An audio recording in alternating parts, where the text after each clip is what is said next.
합니다. 8절 말씀 제가 봉독하겠습니다. 루스드라에 발을 쓰지 못한 한 사람이 앉아 있는데 나면서 걷지 못하게 되어 걸어본 적이 없는지라. 바울이 주목하여 구원받을 만한 믿음이 그에게 있는 것입니다.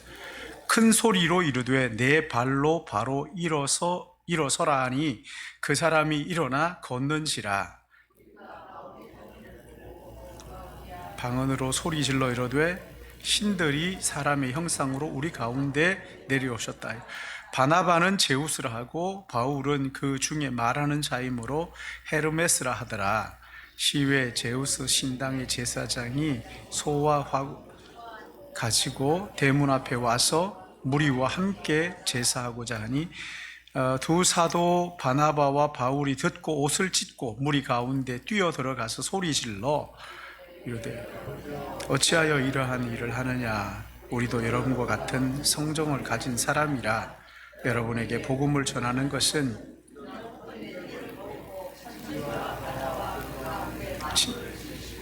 살아계신 하나님께 돌아오게 함이라. 하나님이 지나간 세대에는 모든 민족으로 자기들의 길들을 가게 방임하셨으나 그러나 자기를 증명하지 아니한 것이 아니니 곧 여러분에게 하늘로부터 비를 내리시며 결실하지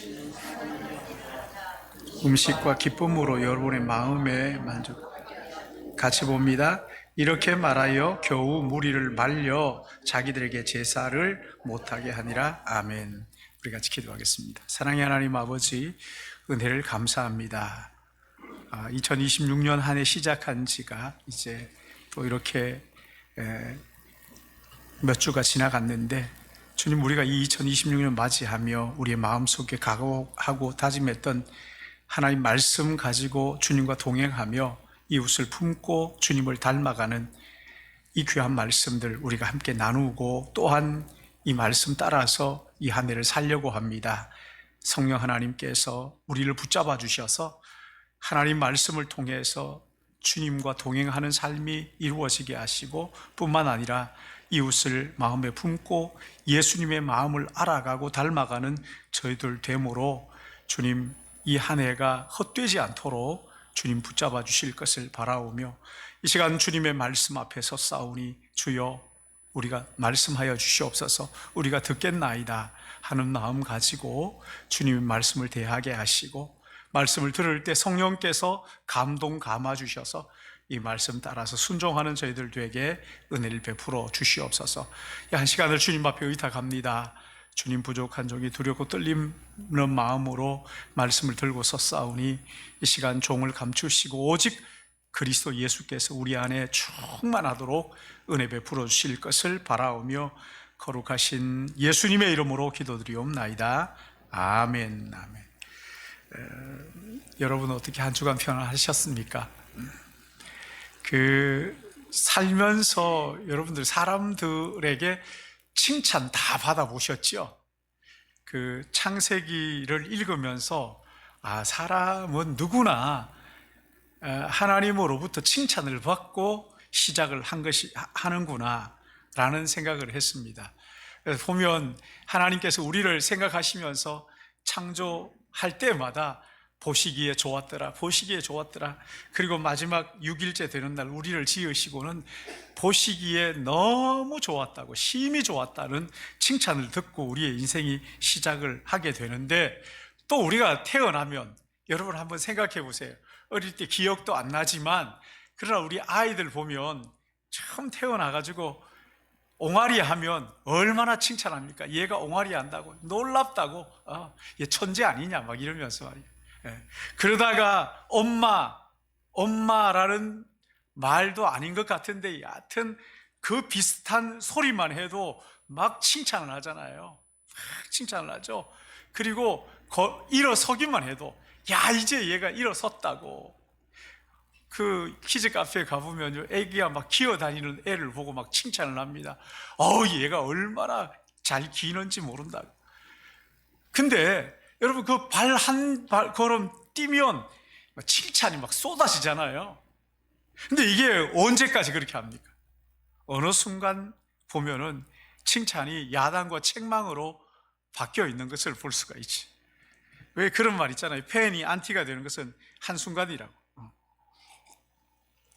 자기들의 기대에 부응하고 하면은 막 그냥 신처럼 떠받들다가도 그 기대가 조금만 어긋나면 가차없이 비난의 돌을 던지는, 이게 우리가 사는 이 세상의 민낯이죠. 오늘 본문에 등장하는 여기 바울과 바나바, 바로 그런 황당하고도 무서운 그런 경험을 하고 있는 것을 볼 수가 있습니다. 루스드라라는 도시에 나면서부터 걷지 못했던 사람을 고치자 그 도시의 사람들이 열광을 합니다. 신들이 우리에게 내려오셨다. 극찬이죠, 그렇죠? 그냥 지나친 거죠. 그리고는 제사장들이 와서 소를 잡고 제사를 지내겠다고 했을 만큼 그렇게 극진하게 대접을 하다가 갑자기 그 박수 소리가 채 가시기도 전에 어떤 일이 벌어집니까? 유대인 몇 명이 와서 그들을 선동하자 돌변합니다. 그리고는 돌로 치고 죽은 줄 알고 내치는 이런 끔찍한 일이 벌어지는 것을 볼 수가 있어요. 우리가 살아가는 월요일부터 토요일까지의 이 삶의 현장, 여러분, 이 루스드라와 별반 다를 것 없는 도시이죠. 나를 칭찬하다가도 언제 돌변해서 돌을 던질지 모르는 이런 변덕스러운 세상의 한복판에 우리가 살고 있는 것이죠. 이런 세상 속에서 우리가 무엇을 붙들고 살아야 할 것인가?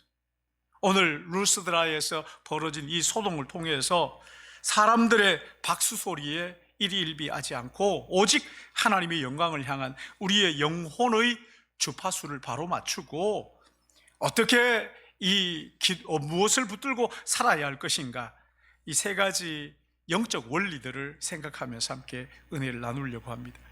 여기 보시면 바울과 바나바가 도착한 이 루스드라라는 이 성은 복음의 불모지였습니다. 왜 그럽니까? 왜 그렇습니까? 그곳에는 유대인의 회당이 없었어요. 유대인의 회당이 없었어요. 구약의 전통도 거기는 없었어요. 오직 거기에는 이방인의 신화와 세속적인 가치관, 이것으로 가득한 도시였죠. 여러분, 우리가 살아가는 이 사회, 세상을 한번 보시라고. 우리의 삶의 현장도 이 루스드라와 별로 다르지 않습니다. 하나님을 모르는 사람들의 가치관으로 가득합니다. 성공하면 신처럼 떠받들다가 조금만 기대에 어긋나면 돌변해서 돌을 던지는 변덕스러운 세상의 한복판에서 우리가 과연 어떻게 주님과 동행할 수 있나? 어떻게 이웃을 품고 주님을 닮아갈 수 있을까? 먼저 여기 믿음이라는 것은 우리의 이해가 아니라 하나님의 말씀을 듣는 것으로 시작한다는 것을 볼 수가 있습니다. 8절에 보시면은 여기에 한 사람이 등장하는데 나면서부터 걷지 못한 한 사람, 인생의 근원적인 결핍을 안고 있는 장애우였습니다. 그는 루스드라라는 그 성문 앞에 앉아서 구걸하면서 지나가는 사람들의 동정과 적선에 자기의 미래를 맡기고 살았던 참 비참한 인생이죠. 근데 이 사람이 9절 말씀 보면 이 절망적인 인생에 놀라운 반전이 일어나는 것을 볼 수가 있습니다. 9절 여러분 같이 한번 볼까요? 9절 같이 봅니다. 시작.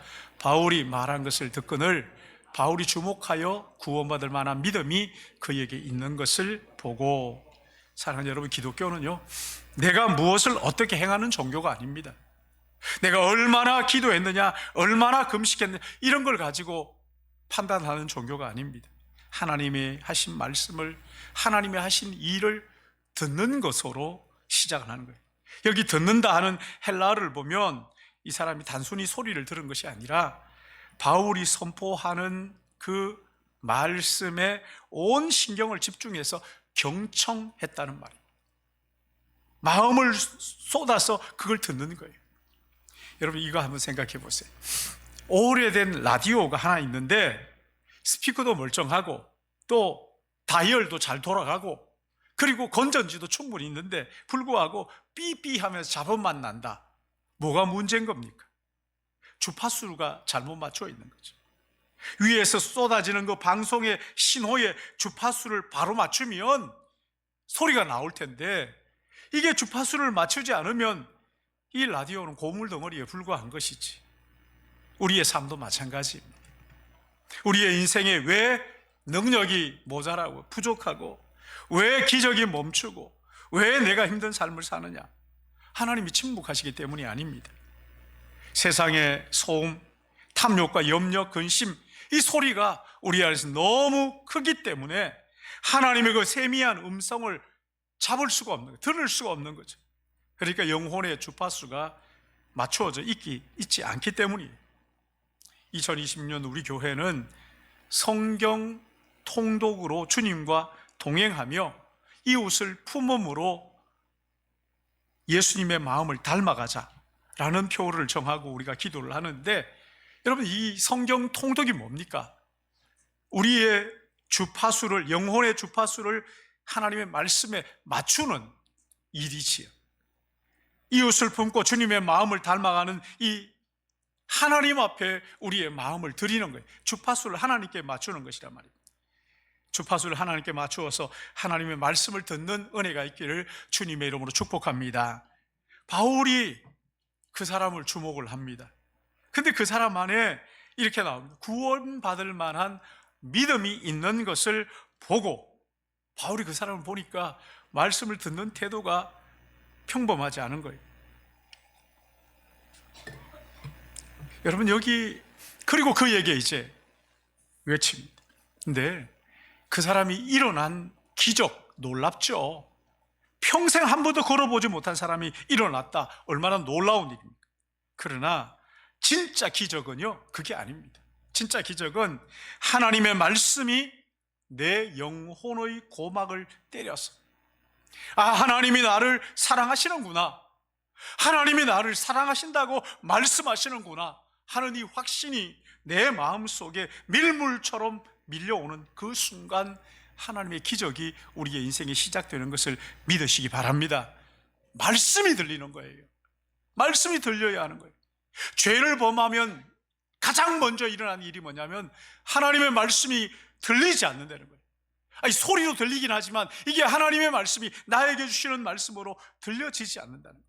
사랑하는 여러분, 하나님의 말씀을 읽는 중에 깨달아지고 말씀이 들리고 믿어지는 놀라운 기적의 역사가 여러분의 삶에 있기를 주님의 이름으로 축복합니다. 어떤 때는 사람들의 환호가 고맙죠. 그렇지만 또 들어는 사람들의 환호가 달콤한 독약이 될 때가 참 많이 있습니다. 오늘 여기 보면 나면서부터 걷지 못한 불행한 한 사람이 일어나 걷는 기적이 일어나자 루스드라 도시 전체가 광풍에 휩싸입니다. 사람들이 바나바와 바울을 신이라고 추켜 세우면서 소를 잡고 제사를 지내겠다고 난리를 칩니다. 사랑하는 여러분, 이런 순간이 우리 성도들에게 있어서 가장 치명적인 유혹의 순간일 수 있다는 것을 잊지 말아야 합니다. 고난은 우리를 무릎 꿇게 할 수도 있어요. 그러나 칭찬 또 성공, 이것은 우리를 교만의 낭떠러지로 떨어뜨리는 그런 것이 될 수가 있다는 거예요. 이런 위기의 순간에 바울과 바나바가 어떻게 하는지 여기 14절 말씀 보세요. 14절 우리 같이 볼까요? 14절 같이 봅니다. 시작. 두 사도가 바나바와 바울이 듣고 옷을 찢고 무리 가운데 뛰어 들어가서 소리질러 고함을 지릅니다. 여러분이요, 어찌하여 이런 일을 하느냐? 우리도 여러분과 같은 성정을 가진 사람입니다. 우리도 똑같은 여러분 같은 사람입니다. 더러는 사역의 성공, 이것이 영적 성숙과 이어지는 것을 아니라는 것을 우리가 알 수 있습니다. 우리가 하나님의 일을 하다 보면 어떨 때 일이 잘 될 때는요, 자기도 모르는 사이에 하나님의 자리에 턱 차지하고 있습니다. 어떨 때는 우리를 역시 하면서 막 칭찬을 할 때, 여러분 이게요, 우리 장로님, 우리 권사님 하면서 칭찬할 때 이게 부추길 때 우리의 마음속 깊은 곳에서 그렇지라고 하면서 그것을 즐긴다고 하면 이미 하나님의 영광을 훔친 사람인 것입니다. 여러분, 여기에서 바울은 옷을 찢었습니다. 이건 단순히 퍼포먼스가 아니에요. 하나님의 영광이 가려지는 것을 내 살점이 떨어져 나가는 것보다 더 고통스러워하는 거룩한 결벽증에서 나온 행동입니다. 우리가 주님을 닮아가는 것, 여러분 이것은요, 박수 받는 자리를 내려놓고 예수 그리스도의 십자가 뒤로 자신을 숨기는, 여기에서 시작되는, 오직 주님만 드러나기를 원합니다 하는 것이죠. 사람들 우리를 칭찬할 때 여러분 거기에 울줄대지 마시고 자신을 십자가 뒤로 숨기는 믿음의 가족들 되시기를 예수님의 이름으로 축복합니다. 그런가 여기 마지막으로 바울의 설교를 여러분 한번 보십시오. 설교를 보시면 성경을 전혀 알지 못하는 이방인들에게 율법의 잣대를 가지고 그들을 판단하지 않습니다. 그 대신에 17절 말씀 보시면 그가 하나님을 어떻게 소개하는지, 우리 17절 같이 읽을까요? 같이 봅니다. 시작. 그러나 자기를 증언하지 아니하신 것이 아니니 곧 여러분에게 하늘로부터 비를 내리시며 결실하시기를 주시는 음식과 기쁨으로 여러분의 마음에 만족하게 하셨느니라. 여러분 여기 보십시오. 이 지금 바울과 바나바가 제시하는 이 하나님이 어떤 하나님이라고 그럽니까? 우리 올 한 해 우리 교회의 표어가 이웃을 품고 주님을 닮아가자. 여기서 이웃을 품는 선교의 모델이 오늘 말씀인 거죠. 복음을 이웃이 알아듣도록 문턱을 낮추는 거예요. 지금 여기 복음을 제시하면서 예수님이 여러분을 위해 죽었습니다, 아니면 또는 여기에서 예수 천당 불신 지옥, 그렇게 과함 지르지 않습니다. 그렇게 하지 않았어요. 상대방이 알아들을 수 있는 언어로 다가가는 것입니다. 여러분 이건 타협이 아닙니다. 이것은 사랑의 수고이지. 여러분 매일 만나는 사람들 중에 하나님을 모르는 사람들이 있지 않습니까? 아직 한 번도 내가 복음을 제대로 들어보지 못했다 하는 사람들도 있어요. 그들에게 다가가서 대뜸 예수 전당 불신 지옥 이런 고함을 치르면서 회개하라고 그렇게 하면 여러분 알아듣겠어요? 기겁을 하고 도망가지 않겠어요? 사랑하는 여러분, 바울처럼 복음의 문턱을 낮추십시오. 당신이 누리는 이 아름다운 자연, 당신의 가정, 이 평범한 일상, 이 기쁨이 하나님으로부터 오는 것입니다. 비를 내리고 열매를 맺게 하고 하나님이 하시는 일입니다. 우리가 씨를 뿌리지만 하나님이 일을 하십니다. 여러분 다 알아들을 수 있잖아요. 하나님이 당신을 너무너무 사랑하신다고 내게 알려주라고 부탁하셨습니다. 하나님이 정말 사랑하신답니다. 여러분 이거 못 알아듣는 사람이 어디 있겠어요? 하나님이 당신을 너무너무 사랑하셔서 당신의 모든 죄를 십자가에서 다 용서해 주셨다고 알려주라고 하셨습니다. 이걸 누가 못 알아듣겠어요? 다 알아듣지. 예수님을 믿으면 영생을 얻는다고 했습니다. 여러분 먼저 성경을 가지고 하는 게 아니라 일반 은총을 가지고 우리의 삶을 통해서 그 복음으로 다리를 놓는 역할을 먼저 하는 것이죠. 이웃을 품는다는 것은 정죄의 안경을 벗어놓고 사랑의 안경을 쓰는 것을 말하는 거예요. 그들의 삶 속에 이미 역사하는 하나님의 흔적들을 찾아내게 하고 그것이 창조주 하나님으로부터 왔음을 깨닫게 해주는, 여러분 이것이 이웃을 품는 전도자의 모습이란 말이에요. 이런 은혜가 우리의 삶 가운데 있기를 주님의 이름으로 축복합니다. 이제 말씀을 정리하겠습니다. 오늘 루스드라의 사건의 결말을 보십시오. 방금 전까지 바울을 신이라고 막 난리를 쳤던 사람들이 유대인들의 선동 한마디에 돌변해서 그들을 향하여 돌을 던집니다. 돌에 맞아 쓰러졌을 때 바울은 죽은 줄 알고 그들이 버리고 갔습니다. 그렇죠? 여러분 이게 세상의 현실이에요. 민낯이. 세상은 내가 쓸모없고 그들의 입맛에 맞지 않을 때는 가차없이 내치는 거예요. 자기들에게 부응할 때에는 박수를 치지만 나의 본질이 그들과 다르다는 것을 아는 순간 돌을 던지는 거예요. 여러분, 사람의 칭찬은요, 안개와 같은 거예요. 울줄될 일이 아닙니다. 안개와 같은 거예요. 그 영광은 썰물처럼 빠져나가는 거예요. 우리가 이것을 잊지 말아야 하는 것이지. 그 네덜란드의 거장 렘브란트의 작품 중에 십자가를 세움이라는 작품이 있습니다. 유명한 그림인데 그림 한번 보실래요? 여러분, 저기 한번 보십시오. 예수님의 십자가, 못 박은 예수님의 십자가를 앞에 놓고 사람들이 힘을 모아서 저 십자가를 이렇게 세우려고 합니다. 근데 그 가운데 부분에 한 사람이 있죠. 청색 작업복을 입고 있는 저 사람. 십자가를 세우기 위해서 안간 힘을 쓰고 있죠. 근데 저 사람이 누구냐? 저 그림을 그린 렘브란트입니다. 자신이. 렘브란트는 이 그림을 통해서 고백하는 거예요. 예수님의 십자가에 못 박고 그 십자가를 세운 자는 로마 병정도 유대인도 아니라 바로 나 렘브란트입니다. 예수님은 나를 위하여 십자가에 죽으신 것입니다. 내가 예수님을 십자가에 못 박았습니다. 그러나 렘브란트 거기에서 멈추지 않았어요. 자기가 세운 십자가에서 흘려주신 예수님의 보혈의 피가 나의 모든 죄를 덮고 나를 살리고 있음을 평생 이 작품을 통해서 지금 찬양하고 있는 것이죠. 놀랍잖아요. 사랑하시는 교회 성도 여러분, 이게 복음입니다. 우리는 세상의 박수 소리로 사는 그런 존재가 아닙니다. 나 같은 죄인을 위해 십자가의 목숨을 내어주신 예수 그리스도의 그 사랑으로 사는 존재들입니다.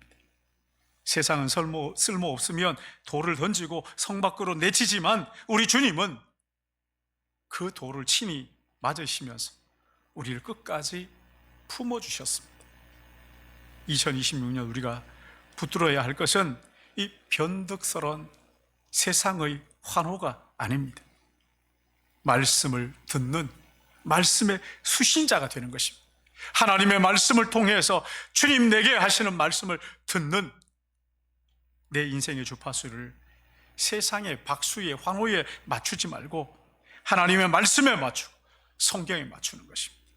그리고 하나님의 영광을 구하십시오. 내가 박수를 받을 때 나도 주님을 십자가에 못 박은 자입니다 고백한 렘브란트처럼 주님의 십자가 뒤로 여러분 숨으십시오. 이웃에게 눈높이로 다가가십시오. 내가 조건 없이 용서받았기에 돌을 든 자들까지도 사랑으로 품는 것이 진짜 주님을 닮은 성도의 모습입니다. 우리가 말씀으로 주님과 동행하며 이웃을 품을 때 세상을 우리를 향하여 돌을 던지다가도 우리를 통해서 하나님을 보게 될 것입니다. 루스드라와 같은 이 세상 한복판에서 하나님 말씀을 붙들고 주님과 동행하며 이웃을 품고 주님을 닮아가는 우리 신일교회 모든 믿음의 가족들 되시기를 예수님의 이름으로 축원합니다. 기도하겠습니다. 사랑의 하나님 아버지,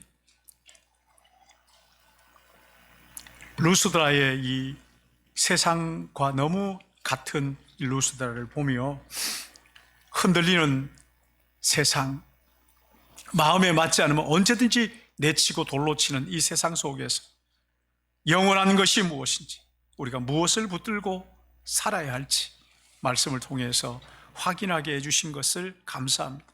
2026년 우리의 영혼의 주파수를 하나님의 말씀에 맞추고 복음의 문턱을 낮추어 이웃에게 다가가서 이웃을 품고 예수 그리스도의 마음을 알아가고 닮아가는 우리 모든 믿음의 가족들 되도록 붙잡아 주실 것을 바라옵고, 주님 이 시간에 하나님 앞에 나와 예배하며 우리의 마음을 담아 귀한 예물을 구별하여 우리의 삶과 함께 주님 앞에 올려드립니다. 하나님 아버지, 우리의 마음과 우리의 삶을 받아주시고 루스드라와 같은 세상 속에서 오직 주님을 바라보며 24시간 주님과 동행하는 우리 모든 믿음의 가족들 되도록 인도해 주실 것을 바라옵고 예수님의 이름으로 기도드리옵나이다. 아멘. 우리 다 찬양하자, 다 감사하자. 찬양하시면서 준비하신 여러분 하나님 밥 드리시겠습니다.